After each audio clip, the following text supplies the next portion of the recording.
जय श्री कृष्णा।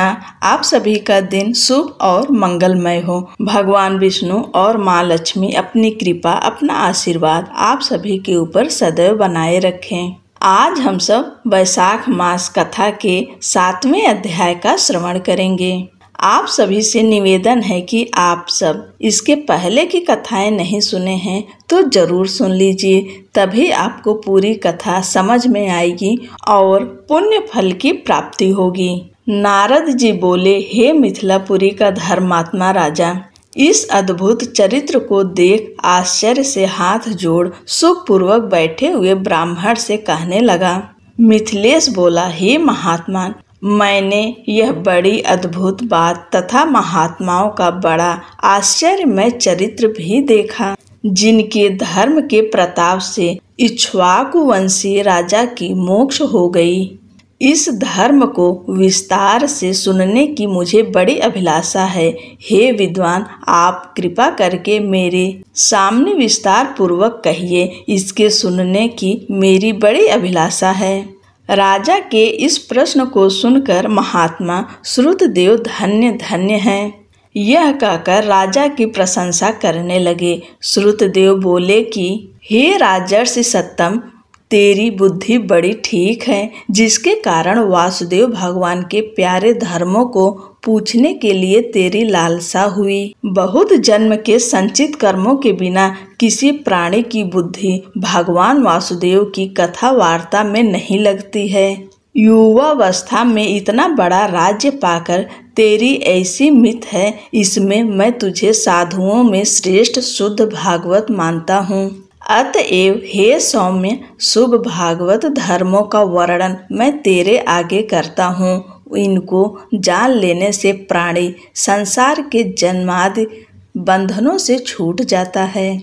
जैसे शौच, स्नान, संध्या, तर्पण, अग्निहोम और श्राद्ध कर्म हैं, वैसे ही वैशाख संबंधी भी कर्म हैं। वैशाख में जो वैशाख के धर्मों को नहीं करता वह स्वर्ग को नहीं जाता है।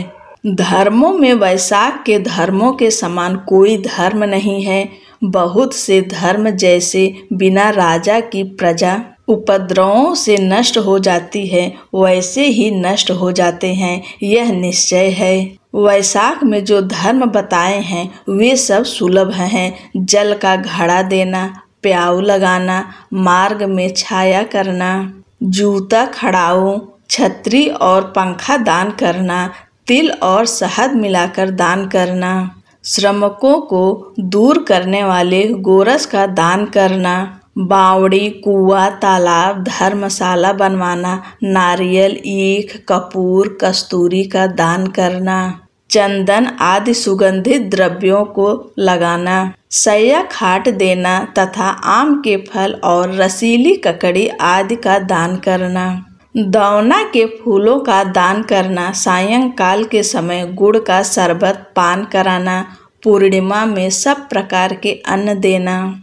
नित्य प्रति दही और अन्न का दान करना, तांबुल का सदा दान करना, वैशाख की अमावस्या को करील का दान करना, सूर्योदय से पहले स्नान करना, मधुसूदन भगवान की पूजा करना, कथा सुनना, शरीर का तैलीय का मर्दन न करना, पत्तेदार भोजन करना, बीच बीच के मार्ग से थके हुए लोगों को पंखे से हवा करना, भगवान का सुगंधित कोमल पुष्पों से प्रतिदिन पूजन करना, प्रतिदिन जल, दही, अन्न, नैवेद्य, धूप, दीप करना, भोग लगाना, गौओं को कोमल घास देना, ब्राह्मणों के चरण धोना, गुड़, सोठ और आंवलों का दान, यात्रियों की सेवा, तंदुल और शाक का दान करना, ये सब धर्म वैशाख मास में उत्तम बताए हैं। विष्णु भगवान के निमित्त फूल अर्पण करना, समय के अनुसार पत्रादि से पूजन करना, दही, अन्न और नैवेद्य निवेदन करना सब पापों के समूह को नाश करते हैं। जो स्त्री ब्राह्मण के बताए हुए माधव भगवान का पूजन घर या मंदिर में फूलों से नहीं करती, उसे पुत्र और सुख नहीं मिलते और उसकी आयु तथा पित्त भी नष्ट हो जाएगा।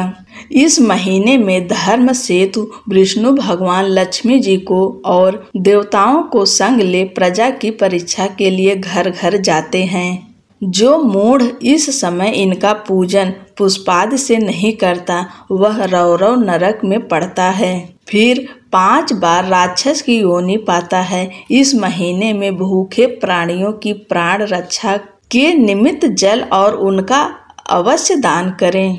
जल का दान न करने से पशु पक्षियों की योनि मिलती है और अन्न का दान न करने से पिशाच बनता है। अन्न का दान करने की एक अद्भुत कथा है। राजा, मैं तेरे सामने कहता हूँ, यह मेरी अनुभव करी हुई है। रेवा नदी के किनारे पर मेरा पिता पिशाच हो गया था। वह अपना मांस खाता था। भूख और प्यास के मारे उसका शरीर शिथिल हो गया था। छायाहीन सेमर वृक्ष के पास अन्न न मिलने के कारण उसकी चैतन्यता नष्ट हो गई थी। पूर्व संचित दुष्ट कर्म से उसकी क्षुधा और तृषा बढ़ गई तथा उसकी कंठमाला का छिद्र बहुत ही सूक्ष्म हो गया था और कंठ के बीच में मांस खड़ा हो गया था, जिससे ऐसी पीड़ा होती थी जिससे प्राण जाने का भय था।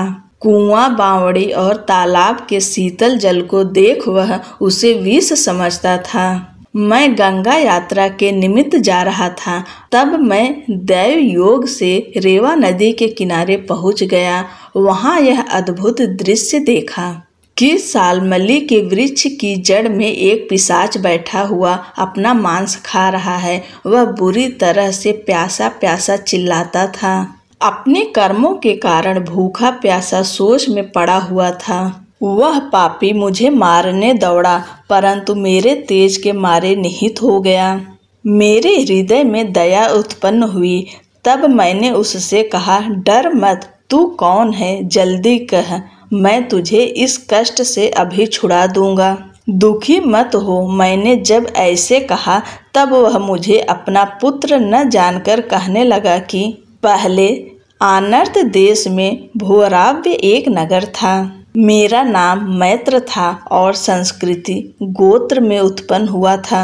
तप, विद्या, दान और यज्ञादि में मेरी बड़ी निष्ठा थी।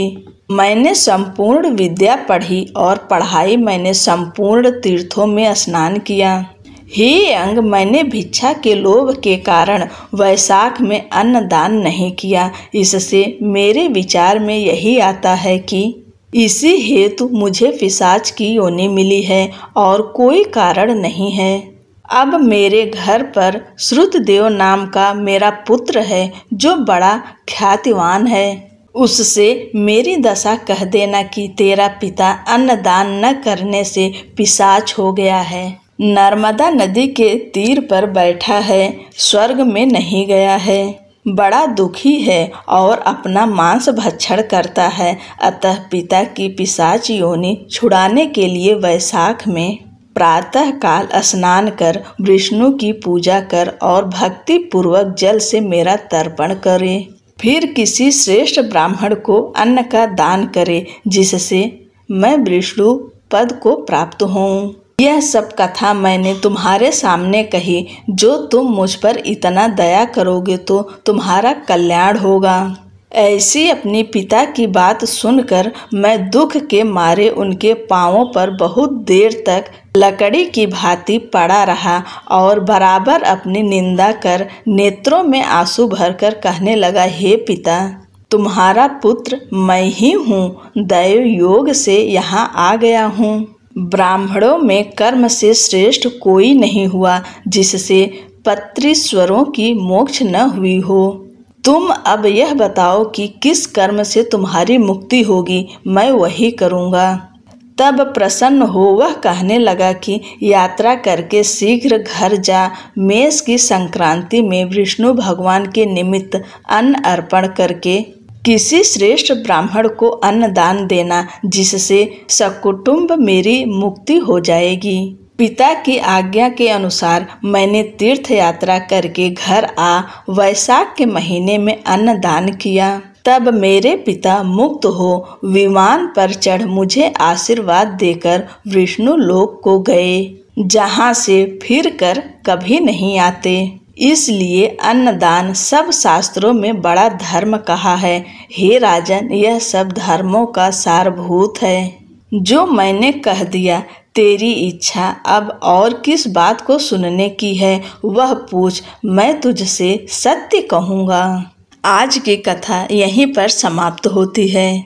दोस्तों, कथा के अनुसार आप सब समझ रहे हैं इस महीने में दान का कितना बड़ा महत्व है। इसलिए वैशाख के महीने में आप सभी जल और अन्न का दान जरूर करें। कुछ ना कर सके तो जल का दान जरूर करिए।